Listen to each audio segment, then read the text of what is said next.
By the way, this are the 7 steps. I'm going to get to those in a second, but this is the meat and potatoes, so to speak, of the program. And again, remember the de-risking.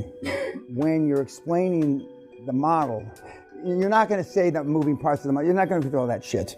But as soon as you say free cash flow covers debt service, some of the kids even add 1.5 to 2 times. I don't recommend that, because then you're going to bring them a deal that only 1.25 times, and they're going to have written down that you said 1.5 to 2 times. So I wouldn't elaborate on how many times cash flow, but when free cash flow covers debt service, and they will intellectually understand, and you're buying revenue, they will intellectually understand, because even the dumbest banker is numerate, meaning they're pretty good with numbers, that you unlevered, de-risked, because somebody has already spent all that money producing that first 50,000, 100,000, 500,000, first $1 million in revenue. When they understand that, it's a slam dunk. But when we go through this, and some will be inclined to go from skip step 1 and go directly to number 4, creating your dream team. But until you've built up, and it's a logical sequence, every step you do, you get better for the next step. And every step you do, you get better for the next step. And it's like in American football, you learn, first of all, you have to have cardio. Second of all, you have to learn how to block and tackle. And then you learn how to hang on to the ball, run with the ball, and get in the goals, or get goals. And the system is built like that. And when I reverse engineered it, when I came up with QLA, I decided this is what I got to do 25.5 years ago. I, with a very bright friend of mine named Charles Grubbs, sat down and we reversed how I came up with all these things. And the basis is you don't need any money. Okay? And I've already said, for those of you that have a little money, it's easier, because you can do a bridge that might be considered too far, because you've got, some money in the bank.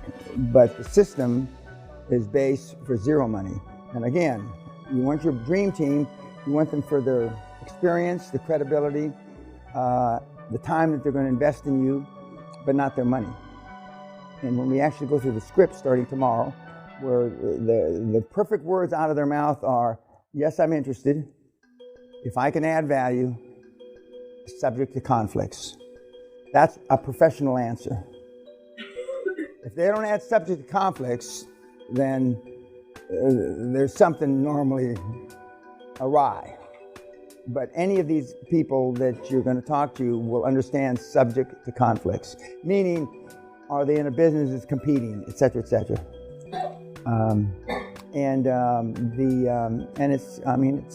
It's a slam dunk. It's a slam dunk. Any questions about, yes, sir? Creating your personal foundation, is that like a legal entity? No. Your personal foundation, how you think about yourself, your emotional bank account, that's what I mean, not a personal foundation. You don't create a legal entity till you get down to your external growth, your buying revenue. And again, you're going to be asked, because remember, most of these guys and gals are retired, they have nothing to do and all day to do it in. So they're going to want to meet. But you got shit to do. And so you don't meet until you've got deals on the table that you can discuss. And that's when you go through the incorporation of whatever kind of form of company you're going to use, depending on, in Germany, GmbH, a limited company in this country, subchapter S, subchapter C, LLC in America, and you will ascertain what kind of company you're going to form based on the industry you're in and the individual parameters and requirements. Dr. Joe already said earlier today, you can't transfer the ownership of a doctor's practice unless it's a doctor, okay?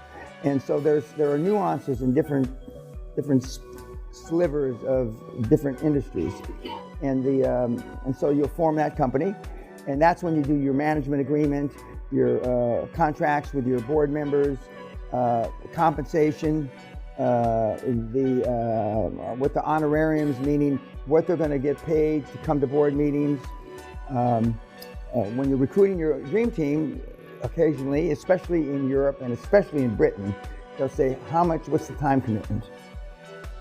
Because somebody wrote a book someplace at Oxford 30, 40 years ago that you can be on 5 or 6 or 7 boards based on a time commitment. That was before the internet. So that dog really doesn't hunt anymore, but a lot of the old geezers have seen that book.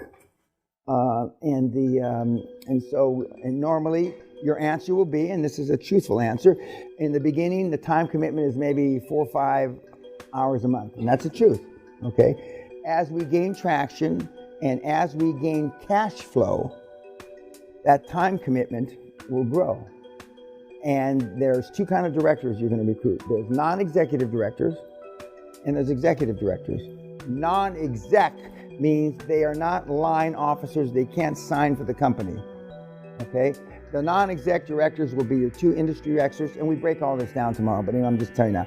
Your 2 industry experts, your accountant, and your lawyer on the board. Those are non-exec.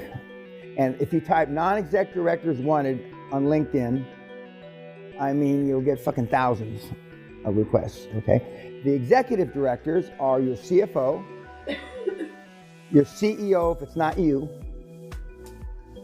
and that's really, and sometimes you'll have depending on the kind of business you're going to buy, you'll have perhaps a chief operating officer. The other non-exec director is your chairman.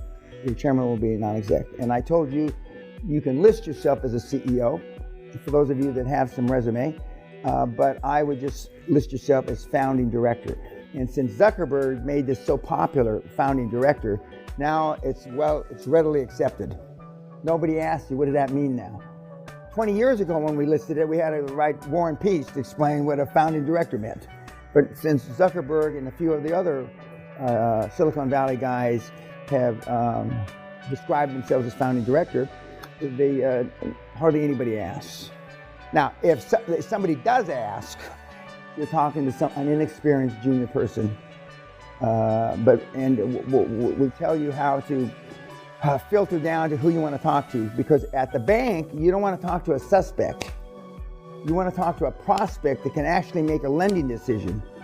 And when you call the banks and say, this is Bank of America, and I said, I'd like to talk to somebody in healthcare, so they'll put you on to a business generation officer, which is just a salesman.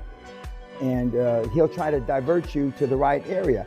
And the first questions, and again, we have scripts for this, the first questions you ask, are you still in the lending mode in healthcare? I see that you just did a giant ad in the Wall Street Journal for $7 billion in healthcare, okay? And they'll say yes. And then he'll say, or she'll say, what area of healthcare? And you'll say radiology, or you'll say assisted, whatever you say, okay? And they'll say yes, just a moment, and put you on hold, and then she'll read her script and figure out who to divert you to. And then they'll come back to you and say, hi, this is Sally again, and I'm introducing you to Joe, and he is in assisted living. So then Joe, you get a Joe, and so that's when the call really starts. The script really starts, and the scripts are short. Some of the scripts, they're just bullet points. And of course, I say this tongue-in-cheek, you have to string the bullet points together. One bullet point will say free cash flow, and another bullet point will say bedpans. And you got to put a sentence in between. You don't just say, now, you laugh, guys, but I've seen it all. You write the letters to these people. I tell you not to say anchor chairman. You'll go, dear anchor chairman. Dear anchor chairman. That's not what he is. He's anchored to you, but his title is not anchor chairman. Okay? And then some of the other templates have my vulgarities in it. And occasionally, because you just cut and paste, I'll get a nasty phone call from somebody, from Barclays, because somebody just cut and pasted something from mine that I used, and what I write and what you write are two different things, because I can get away with murder almost. And so, but you'll have to string these words, sentences together. So now you're talking to the guy, the business development guy, and he'll say, "Are you still making loans in let's say assisted living?" And they'll say yes. And he'll ask you for a business plan, and I'll say, "Well, I'd like to come in and meet." We're interviewing, and remember, you're interviewing. And the other script you're going to have is it said, "Our board, we're an investment consortium." That's what I used. I like investment consortium. Some people say new investment company. Some people just say NewCo. But I like investment consortium because it made me sound more important than sitting in my office by myself with my fax machine back in the day. Our board has taken the decision to interview all our professional relationships. And so we're reviewing new financial relationships. Currently, our banks collectively give us what I call a deposit relationship. We deposit money, and and this is all in the script, you may or may not give us service even though we deposit money, okay? So you're already putting them on the back foot. And then the script goes on to say, what is your lending limit, secured, unsecured, et cetera, et cetera. And when you set up the meeting to go to the bank, not all the meetings are at the bank, as Tom alluded to, and Josh, who was sitting in the audience, they mentioned the bank, which we're not going to mention here, but we mentioned the bank. You get you will ultimately want to meet those bankers, but the initial interface is vis-a-vis the phone. And they will, but when you go in for the meeting, you will send your executive summary, chairman, all the guys and gals on the board. It's a $22 billion industry, growing at 11.5% worldwide, and we're initially going to dominate the northeastern United States, or southern Germany, or wherever the hell you are. And we've done collectively as a board, in our 206 years experience, we've done $37 billion in deals, or some number like that. It's going to be in the billions for sure. And it's going to be, 150 or 200 deals, something like that. So they see this executive summary. Then you go in, when you go to the meeting, and again, we're going to go through this in detail. I'm just giving you a general overview now. When you go into the meeting, but before the meeting, you ask who's going to be at the meeting. Okay, and if they list third assistant vice president that cleans toilets, I'm exaggerating, but I mean, no meeting, okay?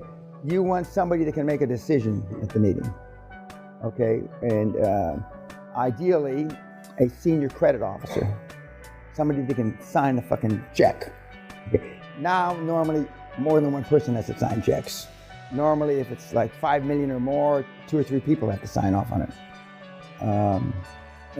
So when you go in the meeting, and some of you will have a pitch deck, PowerPoint, which isn't necessary, and you'll go through the little 4 or 5 of your slides.